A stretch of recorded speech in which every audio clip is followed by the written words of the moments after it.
Donc aujourd'hui, le sujet, c'est la santé au naturel est-elle une priorité? En fait, je voulais vous parler de ce sujet parce que, en fait, c'est la fait tout un cheminement.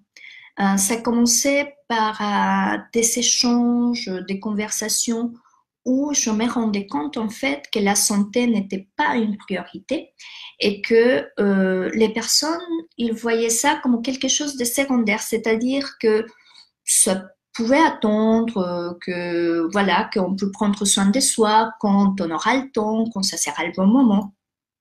Ensuite, on m'a fait une proposition pour faire une conférence pour des entrepreneurs et ils m'ont laissé le libre choix du sujet. Donc, moi, je me suis dit et j'ai proposé la santé, la clé de la réussite pour les entrepreneurs. Et la réponse était, on est désolé, mais c'est pas vraiment ça qu'on cherche. On cherche vraiment des choses qui vont aider aux entrepreneurs à être plus performants. Et je me suis dit, oh là là, c'est vraiment dommage, il faut vraiment que j'approfondisse ce sujet parce qu'en fait, il y a plein de fausses croyances liées à l'efficacité et vraiment au besoin d'avoir une bonne santé. Et la troisième chose, c'était, voilà, comment moi, je veux bien prendre soin de ma famille, de mes clientes, de mes amis. Moi, je sais aussi qu'il faut que je prenne soin de moi. Donc, moi, je m'offre pendant l'année des formations, des soins, des accompagnements ou des retraites pour avancer dans mon schéma. Et là, je viens de sortir d'une retraite de 5 jours où c'était un stage résidentiel où on a appris l'alchimie et les 5 éléments pour intégrer dans notre vie. Et donc, pendant ces 5 jours, on a parlé de beaucoup de choses, on a fait beaucoup de pratiques, mais aussi il y avait vraiment des sujets récurrents, des mots récurrents dans ces 5 jours, et c'était vivre le moment présent, s'écouter, être responsable de sa vie. Et ça m'a fait beaucoup travailler dans ma tête en fait. Et j'ai beaucoup réfléchi à mon chemin, à ma vie, à mes relations, mais aussi à la petite graine que je veux s'aimer dans le monde. Parce qu'en fait, depuis que j'étais toute petite, je voulais participer à la transformation du monde. Je voulais être vraiment active dans cette transformation et dans ce changement.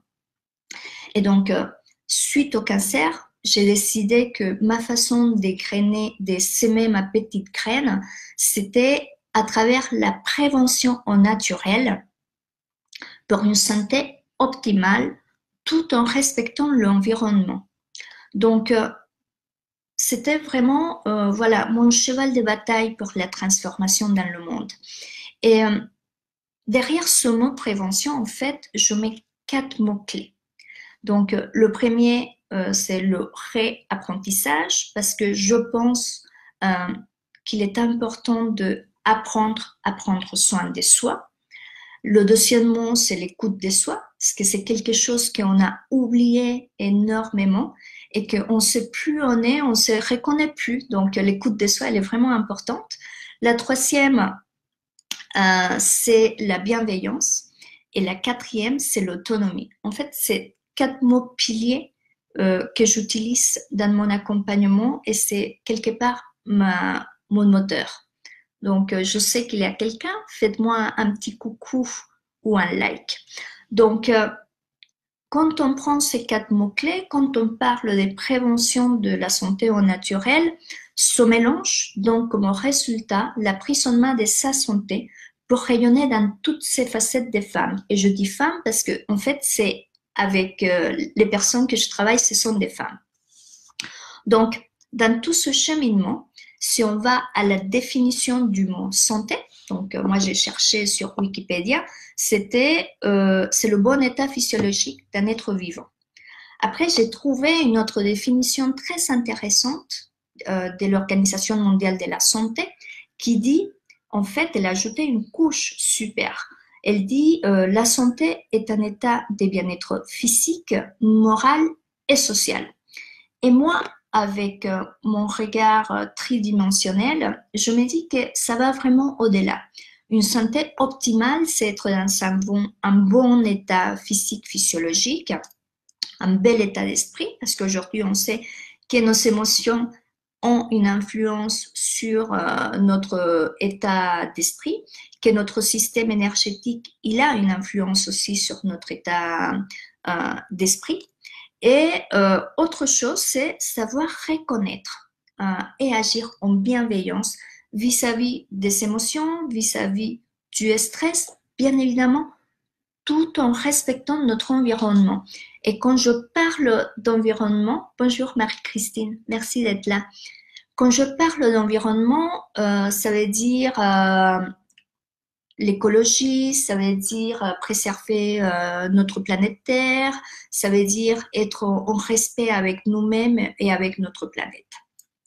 Donc, quand on suit ce cheminement, on sait, on prend conscience que notre santé est primordiale, que notre santé est le socle de notre épanouissement et que sans une bonne santé, on peut avancer, mais à un moment donné, il y a quelque chose qui se passe qui ne nous laisse pas avancer. Elle est vraiment importante pour avancer tout en se respectant nous, tout en respectant notre environnement. Donc, parce qu'on peut donner le mieux de nous, on peut être fatigué, mais on peut continuer, mais après, on va vraiment casser cet équilibre qui doit exister dans notre corps. Et quand je parle de ça, j'adore faire une petite comparaison qui pour moi est très parlante et j'espère que pour vous aussi. Marie-Christine, vous m'entendez bien, l'image est bonne, tout est bon. Donc, je vous parlais de la petite comparaison que j'aimais faire. Et j'aime beaucoup les illustrations pour mieux prendre conscience des choses. Et c'est l'illustration de la voiture, en fait. Donc, quand on va acheter une voiture ou un vélo ou est-ce que vous voulez, déjà, on réfléchit le budget qu'on va mettre, la couleur qu'on veut acheter, pourquoi on veut l'acheter, qu'est-ce que ça va me donner comme bénéfice, à quoi cela va m'aider, bref. Donc, on discute sur ça, on prend des décisions, on regarde les différents modèles, on arrive, on achète la voiture. Et là, bien évidemment, on nous montre la fiche technique, on nous explique le fonctionnement de la voiture et on nous dit, voilà, il est important d'utiliser ce type d'essence ou si c'est quelqu'un qui pense à l'environnement, donc quel type d'électricité il faut utiliser ou quel type de gaz il faut utiliser ou on utilise le gaz pour remplacer l'essence. On nous dit qu'il faut changer les plaquettes des freins, on nous dit qu'il faut faire un contrôle technique une fois par an, qu'il faut changer l'huile, qu'il faut regarder le moteur, qu'il faut la nettoyer à l'intérieur, à l'extérieur, voilà. Donc on a vraiment tout ça et on ne se pose pas de questions parce qu'on veut absolument que cette voiture fonctionne bien et qu'elle tienne longtemps. Donc je me dis, quand je vois cette comparaison et quand je vois parfois le soin avec lequel on va traiter une voiture, je me dis, et nous, pourquoi on ne fait pas la même chose avec nous? Nous aussi, on a besoin d'une bonne qualité de nourriture pour bien fonctionner. C'est notre essence, c'est notre gaz ou c'est notre électricité. On a besoin d'un bon repos, d'un bon sommeil. Donc pourquoi parfois on ne respecte pas le nombre d'heures dont on a besoin? Pourquoi c'est tellement difficile des fois de s'arrêter quand on en a besoin? Il est important de savoir que si on est fatigué et on s'arrête 5 minutes pour se recharger, peut-être la tâche qu'on allait effectuer normalement si on continue avec notre fatigue dans un temps d'une demi-heure, peut-être si on s'est reposé, si on a pris ce temps-là, bah, ça va prendre que 5 minutes. Donc, on sait aussi que savoir accueillir le stress et les émotions d'une façon positive aura un impact bénéfique dans notre santé physique, émotionnelle, énergétique. On sait aussi qu'on doit prendre le temps de se nettoyer extérieurement, mais aussi intérieurement. Et pour ça, les animaux, des fois, ils font des choses naturellement. Ils savent à quel moment il faut aller faire, entre guillemets, une détox ou un déparasitage.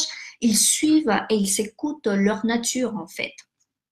On sait aussi qu'il est important de pratiquer une activité physique, que il est important de respirer. Et là, il y a un point méga important parce qu'on a oublié aujourd'hui de respirer. On est tout le temps en apnée parce qu'on ne prend pas le temps de respirer. La respiration, c'est quelque chose d'essentiel.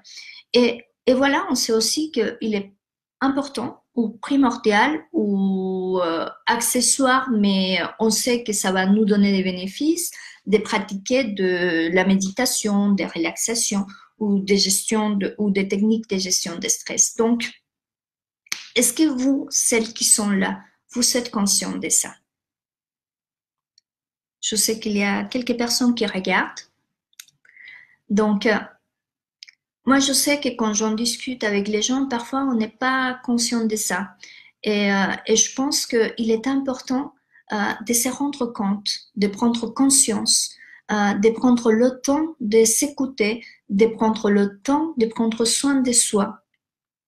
Donc, je voulais absolument vous parler de cette prise de conscience importante pour moi, importante pour que les autres personnes puissent l'avoir, parce que je pense et j'y crois vraiment que la santé est un socle primordial pour s'épanouir à 100% et qu'il n'est pas nécessaire d'arriver à une perte de santé ou à des problèmes pour prendre soin de soi. Donc, pour celles qui ont cette conscience, pour celles qui ont envie de prendre soin d'elles, qui ont envie de prendre soin de sa santé au naturel, je leur propose de prendre une séance découverte avec moi pour qu'on puisse en discuter ensemble. Et pour aujourd'hui, j'aimerais vous laisser avec une belle citation de Robin Sharma que j'aime beaucoup parce que quand on pense à des changements, quand on pense à changer des habitudes, on s'est dit c'est compliqué, on s'est dit c'est pas simple, on s'est dit on va perdre du temps, on s'est dit j'ai pas envie de commencer tout ça, et où ça prend longtemps de prendre cette conscience, mais quand vous êtes accompagné, j'ai fait déjà quand même un long chemin, je vous délivre bien évidemment vous pouvez lire, bien évidemment vous pouvez faire énormément de choses, mais ça va vous prendre un temps énorme. Et quand vous êtes accompagné par quelqu'un, soit par moi ou par quelqu'un d'autre, on gagne du temps, on gagne de la qualité et on est surtout poussé par quelqu'un parce que parfois on en a besoin de ça. Parfois on a besoin d'être accompagné, pris par la main. Donc, je vous mettrai un petit link ici.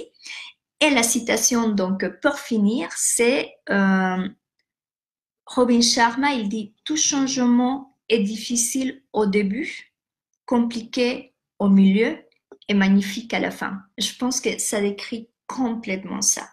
Et donc, sauf si vous avez des questions, je vois que Marie-Christine me dit « Et oui, bien consciente, l'avantage de l'âge. Oui, je sais bien, mais c'est chouette aussi, peu importe le moment, peu importe l'âge, de prendre conscience parce que des fois, il y a des personnes qui ne prennent jamais conscience et c'est tout en respect de ces personnes, c'est leur schéma et tout est juste aussi.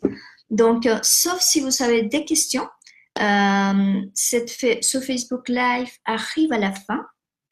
Je laisse un petit temps pour poser des questions ou faire des commentaires par rapport à ce que je viens de dire, créer une discussion. Pour celles qui vont le regarder en rediffusion, vous pouvez aussi poser des questions, vous pouvez aussi réagir par rapport à ça.